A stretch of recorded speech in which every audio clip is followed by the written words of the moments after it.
بسم اللہ الرحمن الرحیم۔ السلام علیکم۔ عشق کا شین بائی علیم الحق حقی۔ ٹھاکر نے جھرجھری سے لی اور تہکمانہ لہجے میں جمال دین سے کہا، جیسا میں کہتا ہوں ویسا کر جمال دین، اسے یہاں لٹا دے۔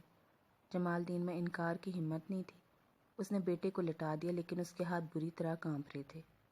وہ نیچے بیٹھنے لگا تو ٹھاکر نے نرمی سے کہا، تو بھی یہاں پاؤں پھیلا کر لیٹ جا بچے کے ساتھ۔ جمال دین کی تو جان پر بن آئی۔ مجھے اس پر مجبور نہ کریں ٹھاکر جی، میں اپنی جگہ ٹھیک ہوں۔ اب یہ نہیں ہو سکتا، تجھے میری بات ماننا ہوگی۔ ٹھاکر کے لہجے میں قطعیت تھی۔ جمال دین نے تعمیل کی، لیکن اس کی کوشش تھی کہ اس کا جسم گدے سے نہ ٹکنے پائے۔ ٹھاکر نے اسے غور سے دیکھا، اس کی آنکھیں نیند سے بوجھل تھی۔ نیند آ رہی ہے جمال دین تو سو جا، اس نے ہمدردانہ لہجے میں کہا۔ نہیں ٹھاکر جی، مجھے نیند نہیں آ رہی۔ ٹھاکر کو اس پر ترس آنے لگا۔ وہ جانتا تھا کہ وہ لحاظ میں جھوٹ بول رہا ہے۔ جھوٹ مت بول جمال دین، نیند تیری آنکھوں میں بھری ہوئی ہے۔ ٹھاکر اس کے معاملات سے واقف تھا۔ صبح سویرے اٹھنے والے تو جلدی سوتے ہیں، اور یہاں تو رات آدھی سے زیادہ ہو چکی تھی۔ سو جا، یہ میرا حکم ہے، اس نے تہکمانہ لہجے میں کہا۔ کیسے سو جاؤں ٹھاکر جی، کوئی آ گیا تو؟ ٹھاکر کو ہنسی آ گئی۔ یہ میرا خاص کمرہ ہے، سوائے ٹھاکرانے کے یہاں کوئی نہیں آ سکتا، بس تو سو جا۔ جمال دین نے ڈر کر آنکھیں بند کر لی۔ ٹھاکر کو اندازہ ہو گیا۔ تو سوتا کیوں نہیں؟ اسے ڈپٹ کر کہا۔ یہاں نیند نہیں آئے گی ٹھاکر جی، جمال دین نے بے بسی سے کہا۔ کیوں نہیں آئے گی؟ میں اپنی کھاٹ پر سونے کا عادی ہوں مالک، یہاں تو لگتا ہے میں ڈوب رہا ہوں۔ یہ بات ٹھاکر کی سمجھ میں نہیں آ سکتی تھی۔ آرام دہ بستر پر تو اور گہری نیند آنی چاہیے، تاہم اس نے اتمام حجت کے طور پر کہا، اچھا تو کہاں نیند آئے گی تجھ کو؟ نیچے شاید آ جائے۔ جمال دین کے لہجے میں یقین نہیں تھا۔ تو چل نیچے آ جا۔ جمال دین نیچے آ گیا۔ لیٹنے لگا تو ٹھاکر نے مسیری سے تکیا اٹھا کر اسے دیا۔ اب جمال دین میں انکار کی جرت نہیں تھی۔ اسے تکیا سر کے نیچے رکھا اور قالین پر لیٹ گیا، لیکن نیند آنے کے باوجود وہ سو نہیں سکا۔ ٹھاکر بھی نیچے بیٹھ گیا۔ جمال دین کی وجہ سے اسے اوپر بیٹھنا اچھا نہیں لگ رہا تھا۔ کوئی 1 گھنٹے بعد وہ اٹھا اور بچے کے کمرے کی طرف گیا۔ دروازے پر چند لمحے وہ ہچکچاتا رہا۔ اسے لگتا تھا کہ مداخلت بیجا کا مرتکب ہو رہا ہے، کہیں حمیدہ بچے کو دودھ نہ پلا رہی ہو۔ پھر اسے خیال آیا کہ اس صورت میں دروازہ اندر سے بند ہوگا۔ ٹھاکرانی یہ خطرہ کبھی مول نہیں لے گی کہ کوئی اتفاقاً بھی حمیدہ کو چھوٹے ٹھاکر کو دودھ پلاتے دیکھ لے۔ اس نے ہلکے سے دھکیلا تو دروازہ کھل گیا، اور وہاں سچ مچ رات کا تیسرا پہر تھا۔ صرف بچہ ہی نہیں، دونوں عورتیں بھی بے خبر سو رہی تھیں۔ حمیدہ تو دیوار سے ٹکے ٹکے فرش پر نیم دراز ہو کر سو گئی تھی۔ اس نے اندر جا کر بچے کو دیکھا، اس کے چہرے پر سکون ہی سکون تھا، اور وہ بے خبر سو رہا تھا۔ ٹھاکر مطمئن ہو گیا۔ اس لمحے حمیدہ کو دیکھ کر ٹھاکر نے بہت کچھ سوچا۔ پہلی بار اس کی سمجھ میں آیا کہ راجا کون ہوتا ہے اور بھکاری کون۔ دینے والا ہاتھ راجا کا ہوتا ہے اور لینے والا ہاتھ بھکاری کا، اور دینے والا ایسا کچھ دے کہ جو کہیں اور سے نہ مل سکتا ہو تو وہ مہاراجا ہوتا ہے، تو وہ مہاراج ہوتا ہے، تو یہ حمیدہ مہارانی ہے، اور بھکاریوں کی طرح فرش پر سو رہی ہے۔ اس کا دل کٹنے لگا۔ اس نے فیصلہ کیا کہ پہلی فرصت میں اس سلسلے میں کچھ کرے گا۔ اس وقت مخل ہونا مناسب نہیں تھا۔ وہ باہر نکلا، دروازہ بند کیا اور اپنے کمرے میں چلا آیا۔ وہاں جمال دین بھی سو چکا تھا۔ شاید ٹھاکر کی موجودگی اس کی نیند میں حارج تھی۔ وہ کمرے سے گیا تو فوراً اسے نیند آ گئی۔ ٹھاکر وہیں نیچے لیٹ گیا، تکیے کے بغیر۔ وہ خود کو یاد دلا رہا تھا کہ اصل میں وہ بھکاری ہے۔ کبھی زندگی چپکے چپکے راستہ بدل لیتی ہے اور آدمی کو پتہ بھی نہیں چلتا، اور اس کی آنکھوں میں نیند کا نام و نشان بھی نہیں تھا۔ یہ دودھ کا مسئلہ ٹھاکر کے لیے بہت بڑی الجھن بن گیا۔ زندگی میں پہلی بار اس نے کسی کا احسان لیا تھا، اور اب وہ اس کے بوجھ تلے دبا جا رہا تھا۔ اتنا تو اس کی سمجھ میں آتا تھا کہ احسان کا صلہ دینا ہے، مگر کتنا اور کیسے، یہ اندازہ وہ کیسے کرتا؟ راجپوتوں کے ہاں بچے کو کسی اور سے دودھ پلوانے کی کوئی روایت نہیں تھی، بلکہ ان کے نزدیک تو یہ بہت بڑی برائی تھی۔ یہ تو خون کی طاقت کو کم کرنے کی بات تھی۔ تاہم ٹھاکر یہ سمجھتا تھا کہ دودھ انمول شے ہے، اس کا کوئی مول نہیں، اس کی قیمت چکانی نہیں جا سکتی، مگر پھر بھی کچھ کرنا تو ہوگا۔ وہ اس معاملے کو روایت کی روشنی میں دیکھنا اور سمجھنا چاہتا تھا۔ اب وہ وہاں گاؤں میں قریب کے لوگوں سے تو کچھ پوچھ نہیں سکتا تھا۔ اس کے لیے اسے کسی مسلمان کی ضرورت تھی، اور وہ بھی صاحب ثروت اور پڑھے لکھے مسلمان کی۔ وہ سوچتا رہا، آخر اسے امان اللہ کا خیال آیا۔ وہ دہلی کا رہنے والا تھا، کالج میں اس کے ساتھ پڑھا تھا اور اس کا گہرا دوست بھی تھا۔ چنانچہ ٹھاکر اس سے ملنے کے لیے دہلی چلا گیا۔ امان اللہ اسے پہلے جیسی گرم جوشی سے ملا، لیکن وہ حیران بھی بہت تھا۔ اتنے برسوں کے بعد میری یاد کیسے آ گئی پرتاپ سنگھ؟ ٹھاکر تھوڑا سا کھسکھسایا، پھر بولا، یاد کی بات نہیں امان اللہ، یاد تو میں نے تمہیں ہمیشہ رکھا، بس یہ کہ جاگیر کے معاملات میں الجھا رہا، کبھی نکلنے کا موقع ہی نہیں ملا۔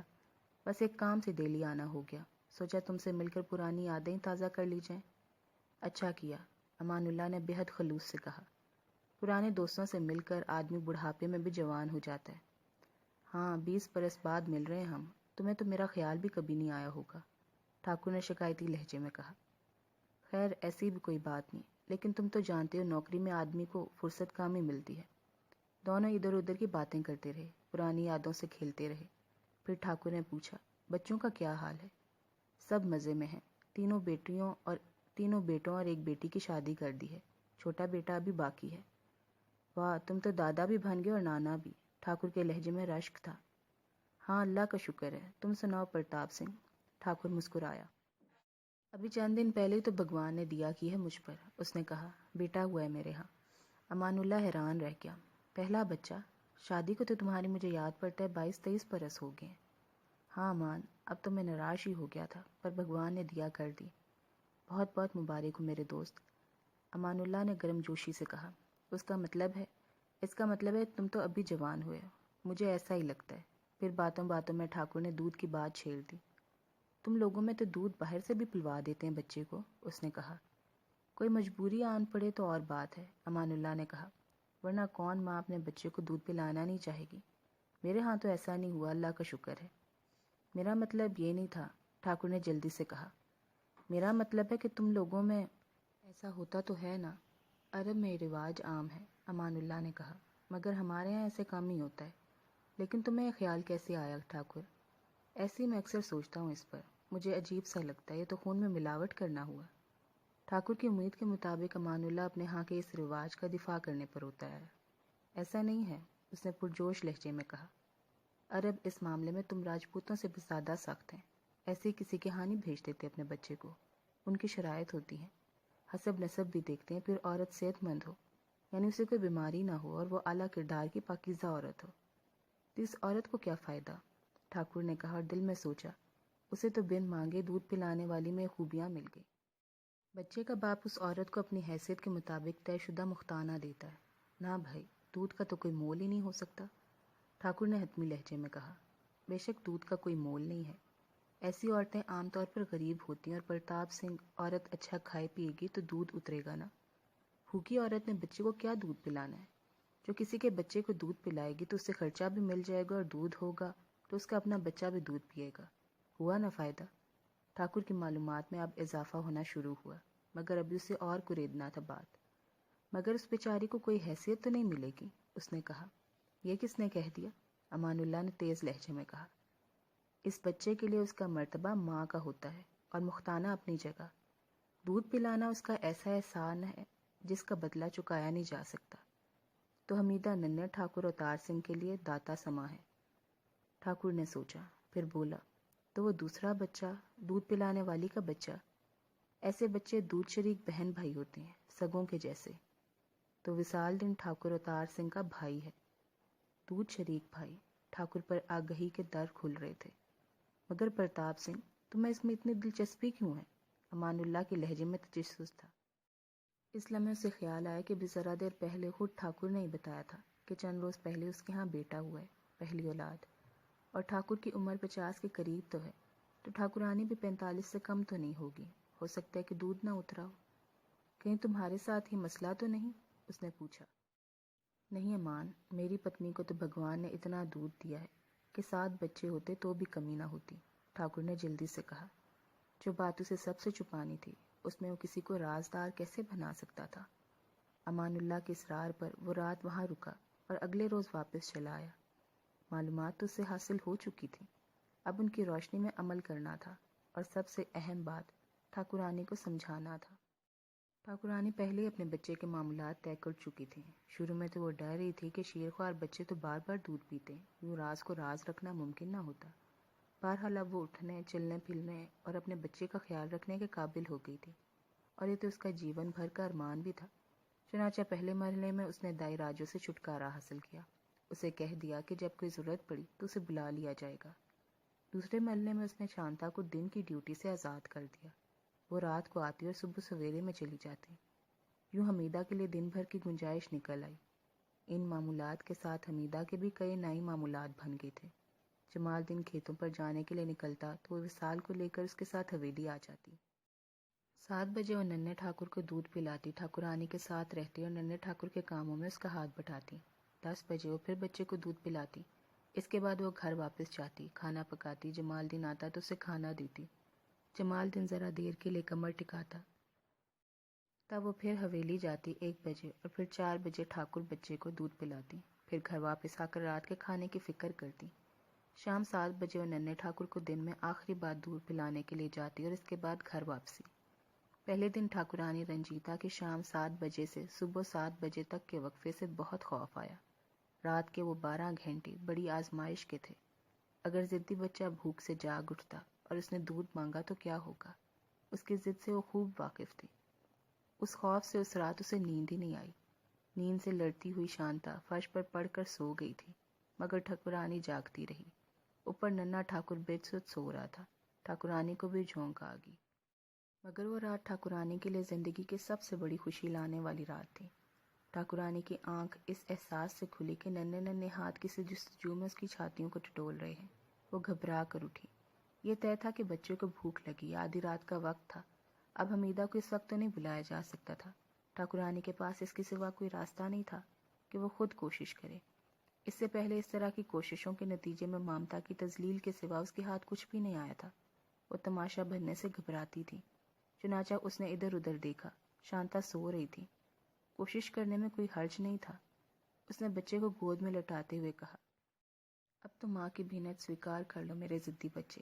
اگلے لمحے اس کی سانسیں رکنے لگیں۔ ننھا ٹھاکر بڑی رغبت سے اس کا دودھ پی رہا تھا۔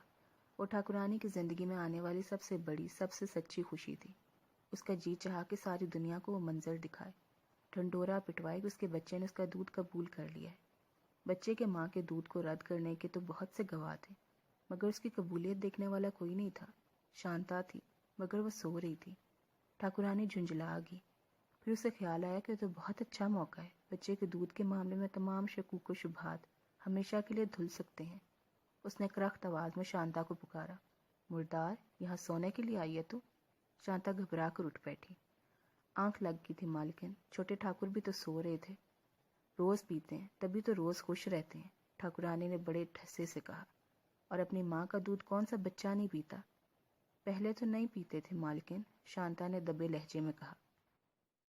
میرے دودھ میں کوئی خرابی تھی، ٹھاکرانی بولی۔ پھر اسے خیال آیا کہ اس وقت ہر بات نبھائی جا سکتی ہے۔ اس نے کہا، حمیدہ نے ایک بوٹی لا کر دی تھی مجھے، جس سے دودھ کی کڑواہٹ دور ہوگی، اس لیے تو میں نے حمیدہ کو قریب کر لیا ہے۔ اچانک ٹھاکرانی کو احساس ہوا کہ ننھا ٹھاکر دودھ پیتے پیتے سو چکا ہے۔ اس نے شانتا کو پکارا، انہیں پنگوڑے میں لٹا دے شانتا۔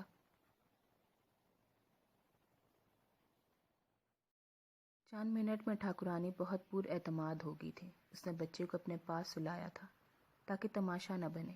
اب اسے یقین تھا کہ بچہ اس کا دودھ بھی پی لے گا۔ شانتا نے ٹھاکر کو پنگوڑے میں لٹا دیا۔ ٹھاکرانی بھی بستر پر دراز ہو گئی، لیکن خاصی دیر وہ سو نہ سکی۔ خوشی اور فتح کا احساس اسے ہیجان میں مبتلا کر رہا تھا۔ اس دوران اس نے بہت کچھ سوچا بھی تھا۔ اسے بہت سارے گواہ بنانے ہوں گے، پھر کوئی کبھی حمیدہ پر دودھ پلانے کا شبہ بھی نہیں کر سکے گا۔ اس نے کہا، کل سے تیرے ساتھ یہاں کوئی اور بھی ہوگا، ایک سوئے گا تو ایک جاگے گا۔ شانتا گھبرا گئی۔ اب ایسا نہیں ہوگا مالکن، میں غصے سے نہیں کہہ رہی ہوں، ٹھاکرانی نے نرم لہجے میں کہا۔ تو ہر روز ہوگی، باقی نوکرانیاں روز بدلتی رہیں گی۔ ٹھیک ہے مالکن، شانتا نے شکر گزاری سے کہا۔ اس لمحے ٹھاکرانی کو ایک خیال اور بھی آیا۔ اب جب کہ بچے نے اس کا دودھ قبول کر لیا تو ممکن ہے اس کے دودھ میں کوئی خرابی رہی ہو جو اب دور ہو گئی ہو۔ ایسا ہے تو حمیدہ سے دودھ پلوانے کی ضرورت ہی نہیں رہے گی۔ یہ سوچتے سوچتے اسے نیند آ گئی۔ وہ جانتی تھی کہ ننھا ٹھاکر ٹھیک 6 بجے اٹھ جاتا ہے۔ اس کی بھی آنکھ کھل گئی تھی۔ شانتا بچے کے کپڑے بدل رہی تھی۔ اس نے کہا، شانتا چھوٹے ٹھاکر کو میرے پاس لٹا دے اور اب تو چلی جا۔ شانتا کے جانے کے بعد ٹھاکرانی نے بچے کو دودھ پلانے کی کوشش کی۔ اسے خوشی تھی کہ اس نے شانتا کے جانے کے بعد وہ کوشش کی تھی، ورنہ بھرم ٹوٹ جاتا۔ اب ننھا ٹھاکر پھر اس کے دودھ سے انکاری تھا۔ اور 7 بجے حمیدہ کے آتے ہی وہ مشینی انداز میں بہت تیز تیز ہاتھ پاؤں چلانے لگا۔ وہ اس سے دودھ مانگ رہا تھا۔ ٹھاکرانی نے سمجھ لیا کہ اس کے غیر معمولی طور پر سمجھدار بچے نے اسے صرف رات کا اعزاز دینے کا فیصلہ کیا ہے۔ دن میں اس کی ضد برقرار ہے، مگر اسے رنج نہیں ہوا۔ یہ خوشی کم تھی کیا کہ بچے نے اس کی ممتا کو بے عزتی سے بچا لیا اور پردہ بھی رکھ لیا تھا۔ اگلے چند روز میں سب کو معلوم ہو گیا کہ چھوٹے ٹھاکر نے ٹھاکرانی کا دودھ سویکار کر لیا ہے۔ ٹھاکر چند روز بہت مصروف رہا۔ وہ چاہتا تھا کہ رنجیتا سے بات کرنے سے پہلے کچھ ضروری کارروائیاں مکمل کر لے۔ کچہری کے کام لمبے ہوتے ہیں۔ ٹھاکر کی بڑی بات تھی، مگر رسمی کارروائی میں بھی بہت وقت لگتا ہے۔ کاغذات مکمل ہو گئے تو اس رات اس نے ٹھاکرانی کو اپنے کمرے میں بلا لیا۔ اب ایسا کم ہی ہوتا تھا، کیونکہ وہ خود دن میں کئی بار ٹھاکرانی کے کمرے میں چلا جاتا تھا۔ اس تبدیلی کی وجہ بیٹا تھا، جسے دیکھے بغیر اسے چین نہیں آتا تھا، اور اب وہ بیٹے کو دیکھ کر خوش بھی بہت ہوتا تھا۔ دودھ کا مسئلہ حل ہو جانے کے بعد تنہا ٹھاکر اوتار سنگھ بہت مختلف، بہت پیارا اور من موہنا بچہ ثابت ہو رہا تھا۔ اس کی ادائیں دل جیتنے والی تھی۔ وہ بھی بہت چھوٹا تھا، بولنے کی منزل سے بہت دور، مگر اس میں اظہار کی غیر معمولی قدرت تھی۔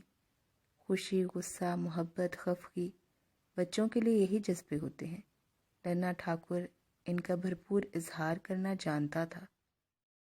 ٹھاکرانی خاص کمرے میں پہنچی تو ٹھاکر مسحری پر نیم دراز تھا۔